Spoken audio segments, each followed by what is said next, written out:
स्वामी विवेकानंद जी ने कहा है कि दुनिया का कोई भी ज्ञान बाहर से नहीं मिलता, ये सभी हमारे भीतर से आता है। सभा में उपस्थित सभी आदरणीय महाजनों को मेरा प्रणाम। यज्ञ वै श्रेष्ठतम कर्म, इस कथन के अनुसार D.A.V ग्रुप ऑफ स्कूल में अग्निहोत्र कर रहे हैं। D.A.V सेकेंडरी स्कूल के बच्चे हवन के महत्व को एक नाटक के रूप में आपके समक्ष प्रस्तुत करना चाहते हैं। नमस्ते साहिनी, कैसी हो तुम? मैं बहुत अच्छी हूँ, और तुम बताओ? मैं ठीक हूँ। बहुत दिनों से हम मिले ही नहीं। परीक्षा की तैयारी में थोड़ा व्यस्त हो गई। कल रविवार था ना, इसलिए तुमसे मिलने घर आए। तुम्हारी मम्मी ने कहा कि स्कूल गई हो। ये कौन है? ये मेरी दोस्त अन्विता और कृतिका है। कल हमारे स्कूल में सत्संग हुआ था, उसमें भागे लेने के लिए हम गए थे। सत्संग में आप लोगों ने क्या किया? वहाँ हवन हुआ, हमने भजन गाए। इतने भाषणों दी गई, तरह के विषयों पर भाषण भी हुआ। हवन क्यों करते हैं? Can you tell us about this? For sure. वैदिक संस्कृति में सुख सौभाग्य के लिए प्रतिदिन अथवा मुख्य अवसरों पर हवन करना आवश्यक बताया गया है। जिस स्थान पर हवन किया जाता है वहाँ उपस्थित लोगों पर तो उसका सकारात्मक प्रभाव पड़ता है। साथ ही वातावरण में मौजूद रोगाणु और विषाणुओं के नष्ट होने से वातावरण भी शुद्ध होता है और शरीर स्वस्थ रहता है। वह कैसे? How it's possible? क्योंकि हवन में विभिन्न प्रकार की औषधियाँ व सुगंधित वनस्पति तथा ऋतु के अनुसार पाए जाने वाले फूल आदि डालते हैं। ग्रंथों में अनेक तरह के यज्ञ और हवन बताए गए हैं, जिनका शुभ प्रभाव न केवल व्यक्ति बल्कि प्रकृति को भी लाभ ही पहुंचाता है।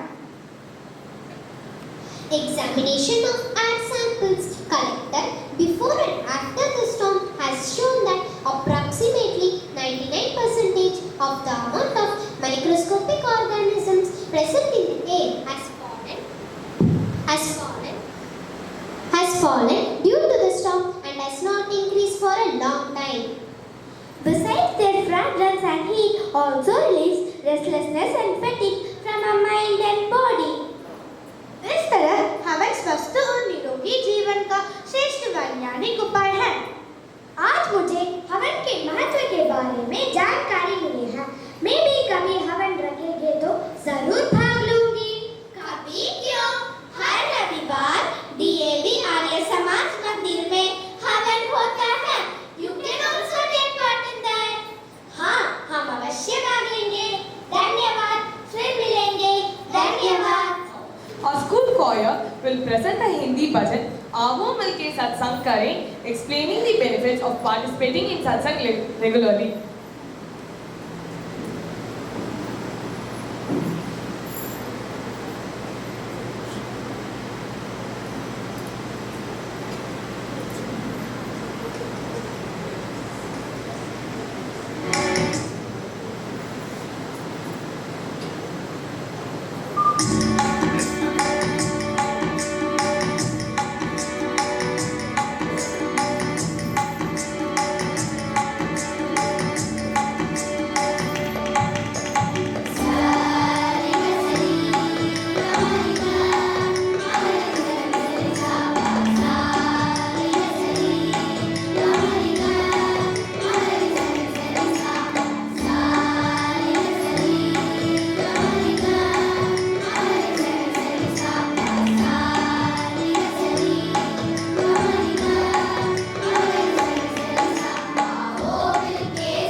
मे विदित्वा मृत्युमेति नान्यपन्था विद्यते यनाय. Respected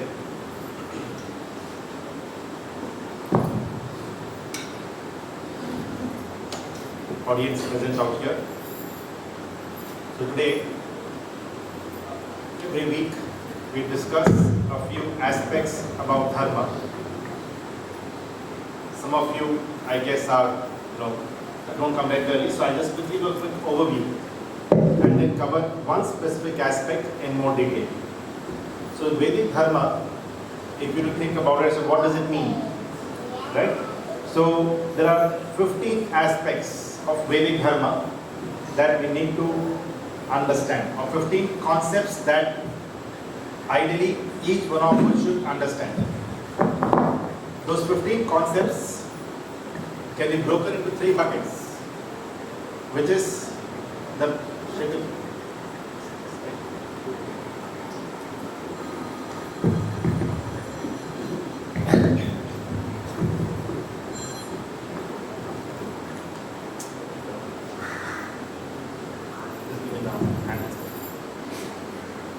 which is Panchamahayajna, Yama and Niyama. It's fine. So I said in 3 broad buckets and 5 aspects in each bucket. So that makes it 5 into 3, 15. So there's a Panchamahayajna wherein you have the Brahma Yajna, Deva Yajna, Pitra Yajna, Atiti Yajna and the Balivesh Deva Yajna. One needs to ideally understand these 5 concepts. Then you have the 5 yamas and 5 niyamas. In yamas, you have ahimsa, satya, asteya, brahmacharya and aparigraha. These are the 5 yamas. And then you have 5 niyamas. Shaut, santosh, tapa, swadhyaya and ishwar pranidhana. So 5 plus 5 plus 5. If one understands these 15 aspects, you have a basic understanding of what Vedic dharma really means, or what does it imply. So we have been covering for the last few weeks aspect on yamas. Within yamas, we did discuss about over here ahimsa and satya. What is ahimsa means? Non-violence. So what does really non-violence mean? It might sound very simple that non-violence is, what is there to learn in this? It just basically means don't harm anyone. But there are multiple facets of it, and we did discuss those. Then look at Satya, that once again could be very simple, but it has more detailed or more finer aspects to it. Today we will discuss about the third aspect, which is Asteya, in slightly more detail. What does Asteya mean? Any idea? Asteya. Asteya means not stealing. Asteya means not stealing. Now, what is there to learn in this? Sounds very simple. So according to you, what is stealing? What is stealing? Taking others' things. Taking Others' things without their permission. taking others' things without permission. So taking others' things without permission is what we generally believe is stealing, right? So, do you really want to pay taxes to the government? Not really, isn't it? You don't want to pay income tax, GST. You ideally don't want to pay, right? The government in a way takes that money without your permission. Did you give permission? No. You really did not come and say, no, please take. You didn't give that permission. Right? So, is the government stealing then? Because you get the definition of taking something without, taking someone else's things without permission. Right? So, going by this definition, the government takes taxes from you. Even now the government increased the corporation tax. Right? You are all unhappy about it. Right? So, does it mean that government is stealing? Going by your definition, the answer is yes. Okay. Is bribery a form of stealing? Is bribery stealing? You give a bribe, someone takes the bribe, right? It happens, no? You go on the road, you break a rule. When you break a rule, the policeman asks you to stop, right? What do we generally want to do? We want to escape, and we pay some money, right? So that he can leave us. Is it stealing? Yes. But you gave permission, no? You only gave permission, no? You only volunteered to give it to him, isn't it? You said, no, please don't cut the challan. You take one 500 rupee note or 300 rupee note, right? And please leave me. So you gave permission. You rather offered yourself, and only then that person took it from you, right? So how can we call it stealing? So let's say one more example. So sometimes have you copied in the exam? Yes or no? You may have. But teachers are no, they're all good boys and good children. Good. So is copying a form of stealing? Huh? Yes. Yes or no? Yes. But whose permission you did not? Why is it form of stealing? Like how does it? The definition you all gave was taking others' things without permission, right? Now when you copied in an exam, right? You did not take marks from someone else, no. The other child got his marks. You copied and got some more marks. You did not take the marks from someone else, isn't it? Did you take the marks from someone else? No. Because you got more marks, someone else did not get less marks. He also got more marks. You also copied from him and got more marks. So why is that form of stealing? Right? So it's confusing as to what is really stealing, what is asteya as per the Shastras. So we go back to Rishi Patanjali, and he very beautifully in the Yoga Sutras defines as to what is stealing. And it says, Ashastra Purvakam Para Dravyanam Svikaranam. That's the definition of stealing. It says, what is it? Say it along with me. Ashastra Purvakam Para Dravyanam Svikaranam. So what is the definition of stealing? It says this, if I convert this into English. Ashastra Purvakam. What do you think will this mean? Ashastra. So one is Shastra Purvakam. That means as per the Shastras. Ashastra Purvakam. That means that is not as per the Shastras. So Ashastra Purvakam. That is not as per the Shastras. Okay. Para Dravyanam. That means, and the last word is Svikaranam. What does Svikaranam means? Acceptance. It is not about taking. It is about accepting. Is it different between the two? That's the difference between the two. We said that you take from someone. The Shastra says, use the words Svikaranam.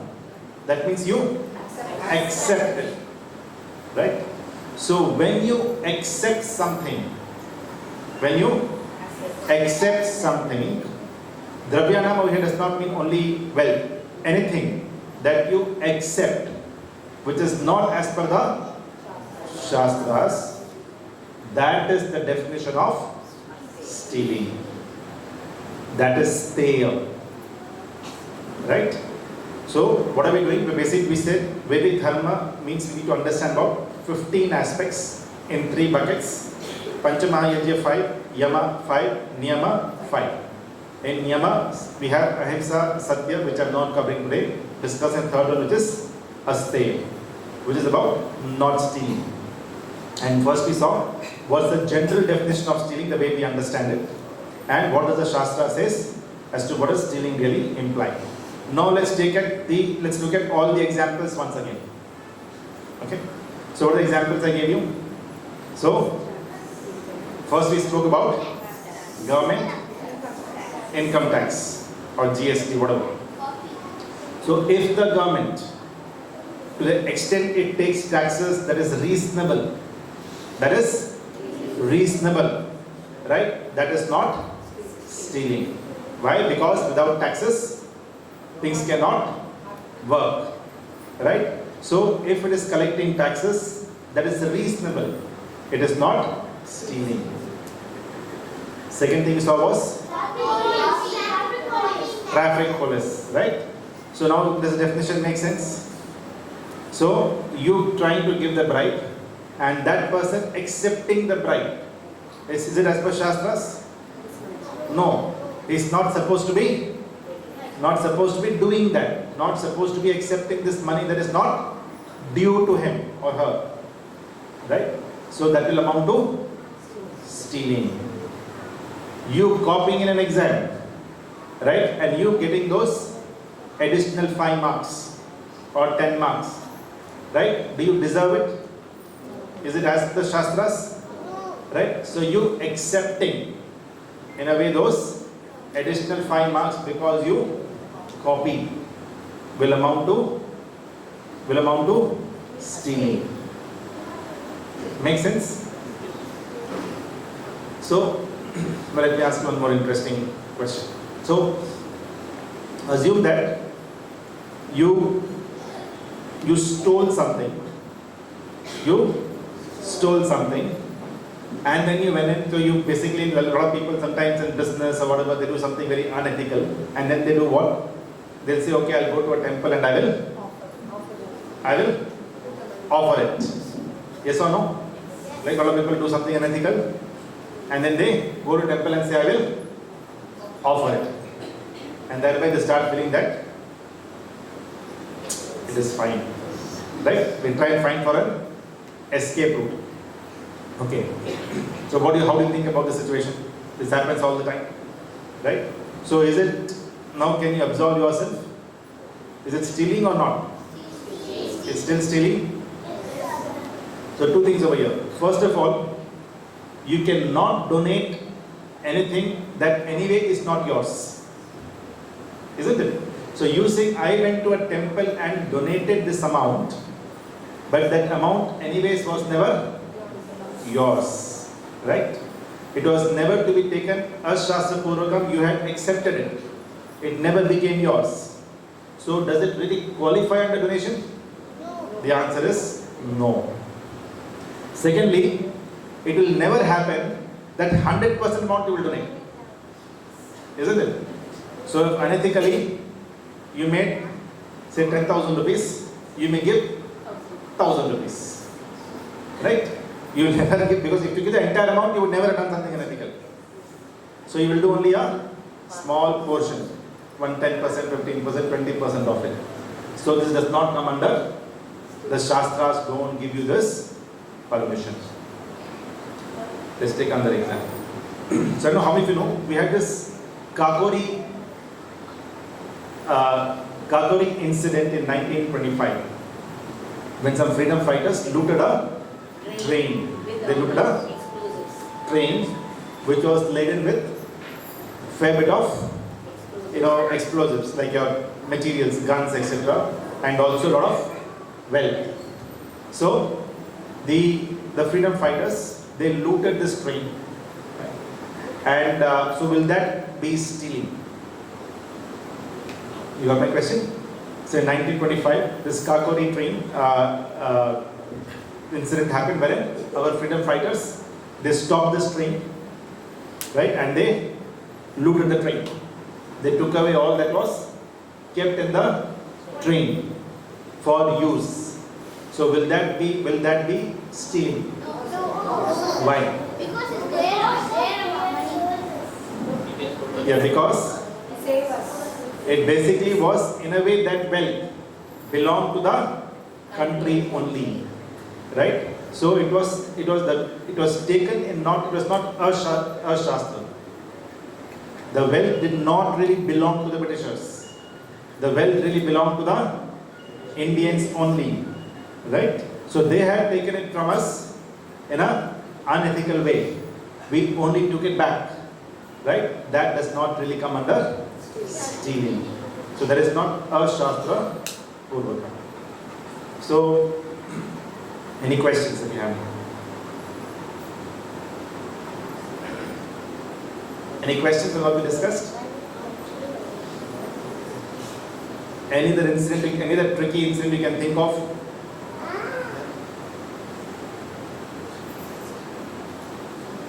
Fine. So we'll end over here. So as I mentioned, that these 15 aspects is what we all should, as we saw, this whole concept of stealing was interesting, isn't it? We saw some different everyday examples of it.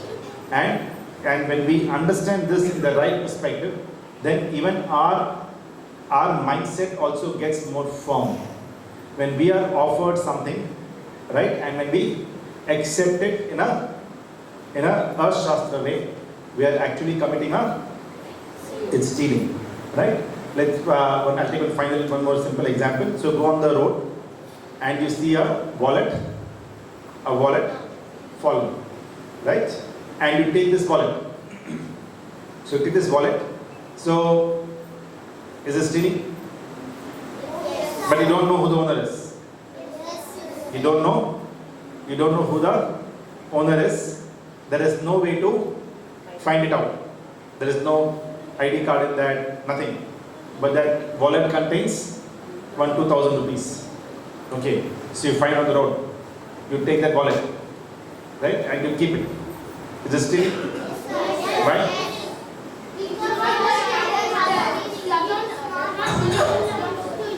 It is not as per the.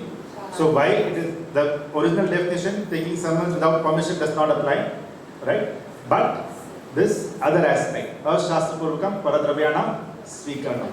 So what can you do with it? We have to give it to God. Yeah, basically you can either donate it, right? You can, and don't think this is your donation. It is not your donation, right? But you just help someone and think, okay, I help someone on behalf of someone else, right? So if you keep that perspective, then this will not come under stealing. But if you keep it, though it is not about someone else's permission, etc., all that, but it still will come under the definition of stealing. So this will be this session. Om Shanti Shanti Shanti. Thank you.